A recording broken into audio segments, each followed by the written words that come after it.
अस्सलाम वालेकुम स्टूडेंट्स, इस वीडियो में मैं एबनॉर्मेलिटी के कंसेप्ट को एक्सप्लेन करने की कोशिश करूँगा कि कब हम किसी पर्सन को एबनॉर्मल कह सकते हैं। ये कंसेप्ट साइकोलॉजी और स्पेशल एजुकेशन के हवाले से बड़ा एक इम्पॉर्टेंट कंसेप्ट है, जिसमें अक्सर क्लैरिटी नहीं होती कि कब हम किसी पर्सन को एबनॉर्मल कह सकते हैं और कब हम किसी पर्सन को नॉर्मल कह सकते हैं।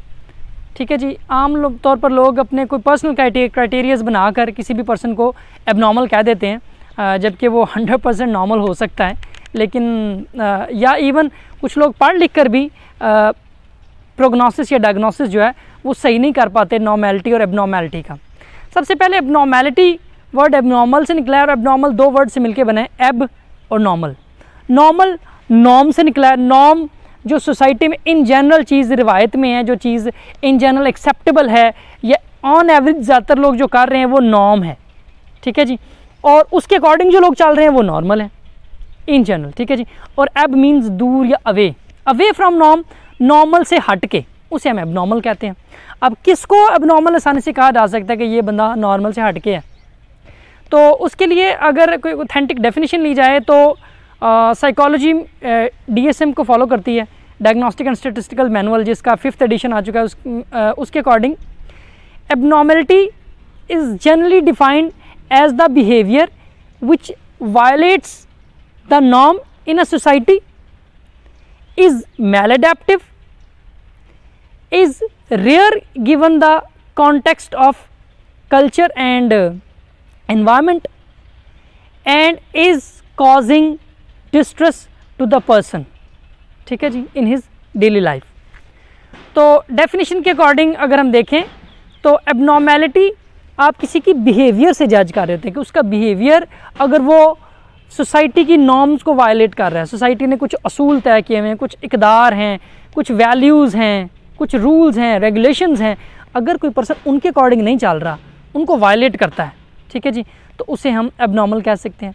इज़ मैल अडेप्टिव, बंदा अपने कल्चर के अकॉर्डिंग या अपनी जो सोसाइटी की नॉर्म्स, रूल्स, रेगुलेशंस और वैल्यूज़ हैं उनके अकॉर्डिंग अडेप्ट नहीं कर पा रहा। दैट मीन्स कि वो डेंजरस सिचुएशन में इन्वॉल्व हो जाएगा, वो प्रॉब्लम्स का शिकार हो जाएगा। ठीक है जी। Is rare given the context of culture and environment.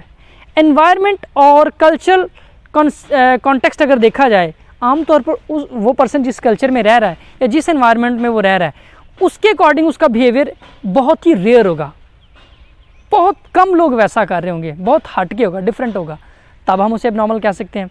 और वो पर्सन डिस्ट्रेस का शिकार होगा।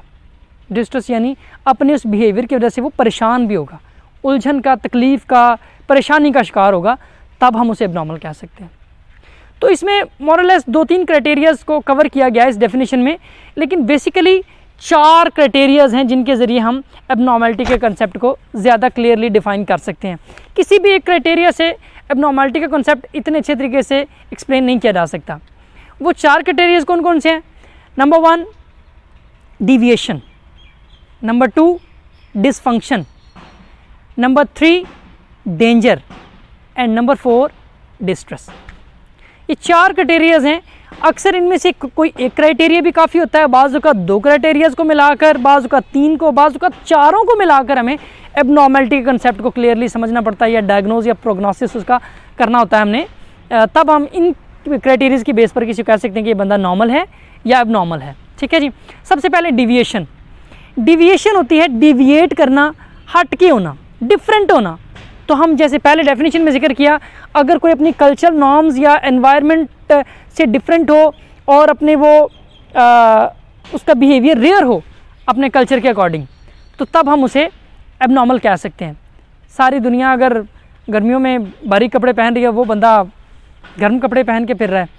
तो जैसे मैं एक अपने स्कूल दौर से मुझे एक उसके पास वो एक होटल हुआ करता था, तो वहाँ एक बुज़ुर्ग से एक शख्स थे जिनका होटल था, उनके 3 बच्चे थे, तीनों एबनॉर्मल थे। तो वो सख्त गर्मियों में भी सॉक्स पहन के रखते थे। ठीक है जी, और सॉक्स भी उन्होंने घुटनों तक पहनी होती थी। तो अब क्लियरली उनको देख के कहा जा सकता है कि ये एबनॉर्मल है।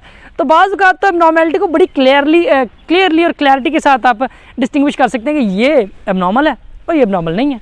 लेकिन आप अक्सर बहुत से नॉर्मल लोगों को भी एबनॉर्मल कह रहे होते हैं। कुछ बिहेवियर उनकी कैरेक्टरिस्टिक्स की वजह से।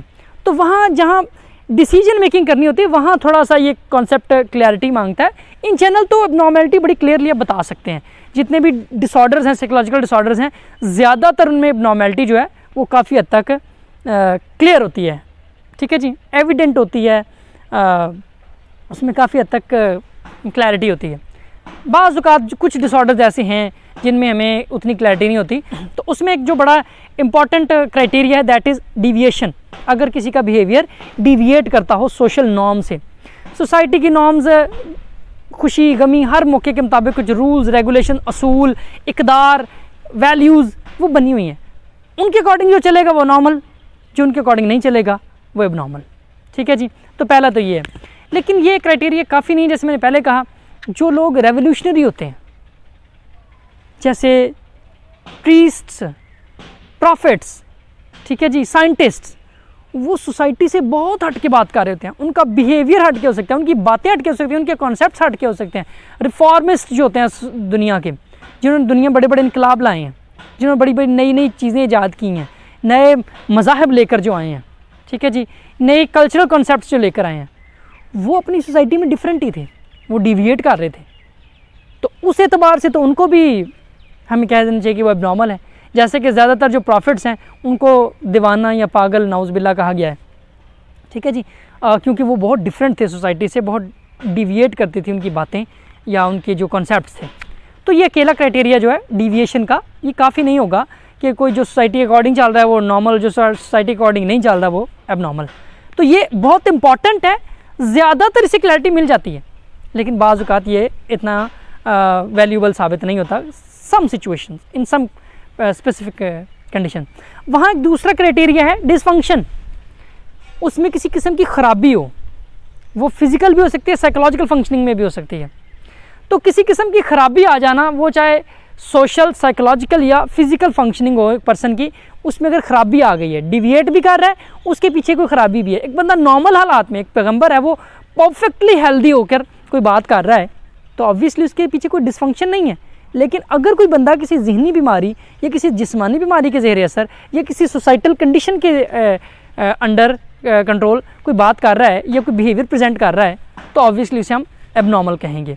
तो डिसफंक्शन साथ होना, डिविएशन के साथ डिसफंक्शन का होना, ये भी एबनॉर्मेलिटी को डिफ़ाइन करने के वाले से इम्पॉर्टेंट है। इसकी बेस पर भी हम किसी को एबनॉर्मल या नॉर्मल कह सकते हैं। लेकिन डिसफंक्शन को भी अकेला यूज़ नहीं कर सकते ज़्यादातर।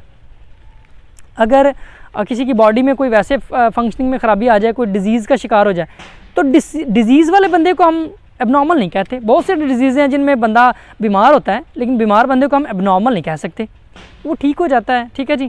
तो लेकिन बहुत सारी ऐसी मेंटल या साइकोलॉजिकल कंडीशंस हैं जिनके बाद हम पर्सन को कह सकते हैं कि वो एबनॉर्मल हो गया। तीसरा है डेंजर। वो पर्सन इट बिकम्स या that person becomes dangerous for himself और फॉर अदर्स, या वो अपने लिए या दूसरों के लिए डेंजरस हो जाएगा, या खुद को नुकसान पहुंचाएगा या दूसरों को नुकसान पहुंचाएगा। ये एक तीसरा इंपॉर्टेंट क्राइटेरिया है जिसे हम एबनॉर्मेलिटी के लिए इस्तेमाल कर सकते हैं डिविएशन और डिसफंक्शन के साथ।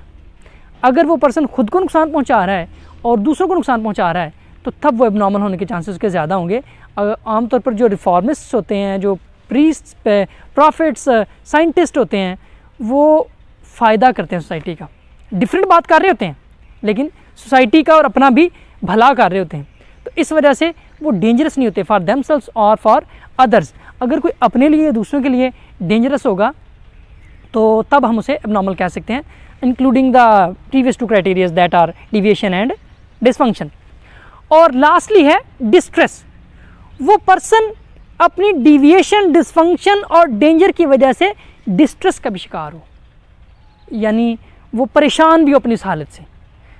अगर वो अपनी हालत से परेशान नहीं है, खुश है, मुतमईन है, हर तरह से उसकी फंक्शनिंग ठीक है, तो तब हम उसे एबनॉर्मल नहीं कह सकेंगे। लेकिन अगर वो परेशान भी है, डिस्ट्रेस का शिकार है, परेशानी का शिकार है, तो तब हम उसे एबनॉर्मल कह सकते हैं। लेकिन कोई भी क्राइटेरिया इंडिविजुअली यूज़ नहीं किया जा सकता, ज़्यादातर किया जा सकता है लेकिन मोस्टली नहीं। अब जैसे डिस्ट्रेस है, डिस्ट्रेस आम ज़िंदगी में हम बहुत सी परेशानियों का शिकार होते हैं, ठीक है जी। तो हम उसे एबनॉर्मल नहीं कह सकते। बंदा परेशान हो सकता है, ज़रूरी नहीं कि वो परेशान है तो एबनॉर्मल भी हो, लेकिन अगर वो अपने बिहेवियर्स, अपनी डिजीज़, डिसऑर्डर, अपनी कंडीशंस, उनकी वजह से कंटिन्यूस डिस्ट्रेस का शिकार हो तो तब हम उसे एबनॉर्मल कहेंगे। तो इसे हम 4 Ds का क्राइटेरिया कहते हैं, that are deviation, dysfunction, danger and distress. इन 4 Ds को हम एबनॉर्मेलिटी के कॉन्सेप्ट को क्लियरली डिफाइन करने के लिए इस्तेमाल कर सकते हैं। आप किसी भी कंडीशन को लें, इन 4 क्राइटेरियाज़ के अकॉर्डिंग उसको परखने की या डायग्नोज करने की कोशिश करें तो आप एबनॉर्मेलिटी के कॉन्सेप्ट को क्लियरली अंडरस्टैंड कर लेंगे। और किसी पर्सन को डिफ्रेंशिएट करना कि वो नॉर्मल है या एबनॉर्मल, तो इसे हम इन 4 Ds के हवाले से क्लियरली कैटेगराइज या डिफ़ाइन कर सकते हैं। ठीक है जी, तो उम्मीद है आपको इसकी समझ आ गई होगी। मज़ीद अगर आपके कोई सवाल हो तो आप कमेंट्स में पूछ सकते हैं, मैं इंशाल्लाह फ़र्दर इसको एक्सप्लेन कर दूँगा, क्योंकि वीडियो ज़्यादा लंबी ना हो जाए या लेक्चर ज़्यादा बोरिंग ना हो जाए, इसलिए मैं इसको यहाँ कंक्लूड करूँगा। इसमें बहुत सारी एग्जांपल्स ऐड की जा सकती थी, वो एग्जांपल्स आपने मुझसे क्वेश्चंस में पूछनी है। जो आपको लगता है कि ये सिचुएशन है तो तब हम इसे एबनॉर्मल या नॉर्मल कह सकते हैं या नहीं कह सकते, और अगर एबनॉर्मल कह रहे हैं तो क्यों कह रहे हैं, और अगर एबनॉर्मल नहीं कह रहे तो उसकी क्या वजह है। ठीक है जी, ये इंशाल्लाह मैं कमेंट्स में आपको जवाब देने की कोशिश करूँगा। ओके स्टूडेंट्स, थैंक यू, अल्लाह हाफ़िज़।